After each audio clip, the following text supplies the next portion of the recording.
Assalamualaikum warahmatullahi wabarakatuh dan selamat siang.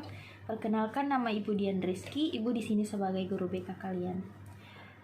Mata pelajaran sebelum BK tadi apa anak-anak? Oh, bahasa Indonesia. Apakah ada tugas? Baiklah, nanti tugasnya itu jangan lupa dikerjakan ya. Ibu di sini akan memberikan materi, tapi sebelumnya untuk waktu mata pelajaran BK ini 45 menit. Materi yang akan Ibu sampaikan tentang belajar efektif dan efisien. Materi ini ada terbagi menjadi 2 poin. Yang pertama, pengertian belajar dan strategi belajar.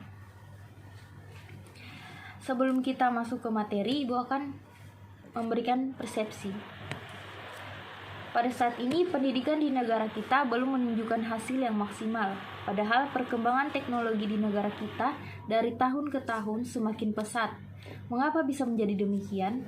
Salah satunya karena orang-orang di sekitar kita lebih banyak menggunakan alat-alat elektronik, bukan karena menjadi sumber belajar untuk mencari ilmu, melainkan hanya untuk mencari hiburan atau kesenangan. Oleh karena itu, kita harus belajar dengan giat secara efektif, efisien, serta menggunakan banyak sumber belajar. Salah satunya internet, agar kita menjadi orang sukses. Baiklah, kita masuk di pengertian belajar, yaitu poin pertama. Belajar adalah suatu aktivitas yang dilakukan secara sadar untuk mendapatkan sejumlah kesan dari bahan yang telah dipelajari. Belajar dikatakan sebagai suatu proses karena perubahan tingkah laku yang terjadi melalui suatu tahapan-tahapan yang pada akhirnya menjadi suatu hasil belajar. Faktor-faktor yang mempengaruhi hasil belajar. Belajar itu merupakan aktivitas fisik dan mental yang tidak berdiri sendiri, tetapi keberhasilan belajar dibentuk oleh banyak faktor. Faktor-faktor itu bisa dari diri sendiri dan faktor dari luar. Faktor-faktor tersebut diantaranya kondisi internal, yang pertama fisik dan jasmani, kedua psikis atau kejiwaan, yang ketiga adanya kemauan atau niat, 4 kecerdasan, 5 minat, dan 6 motivasi. Kondisi eksternal yaitu yang pertama saran dan prasarana, 2 lingkungan sekitar, 3 belajar mandiri, 4 media belajar, dan 5 strategi atau cara belajar. Poin kedua, strategi belajar efektif.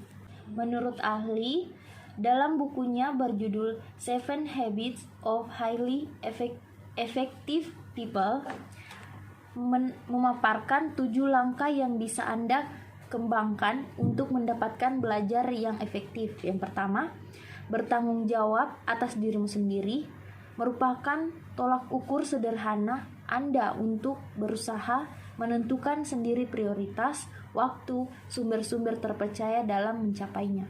Yang kedua, pusatkan dirimu terhadap nilai dan prinsip yang kamu percaya. Tentukan sendiri mana yang penting bagi dirimu. Jangan biarkan teman atau orang lain mendikte kamu apa yang penting.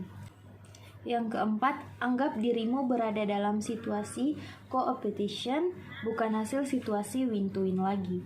Co-opetition merupakan gabungan dari kata cooperation, kerjasama, dan competition atau persaingan. Jadi selain sebagai teman yang membantu dalam belajar bersama, anggaplah dia sebagai sainganmu juga dalam kelas. Dengan begini, Anda akan selalu terpacu untuk melakukan yang terbaik dalam kelas. Yang kelima, pahami orang lain maka mereka akan memahamimu. Banyaklah belajar memahami orang lain sehingga orang lain akan memahami Anda. Yang keenam, cari solusi yang terbaik bila Anda tidak mengerti apa yang dikerjakan hari ini.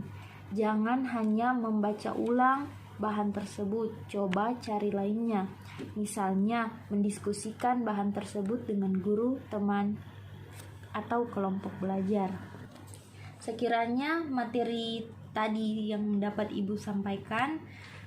Apakah ada yang ingin bertanya?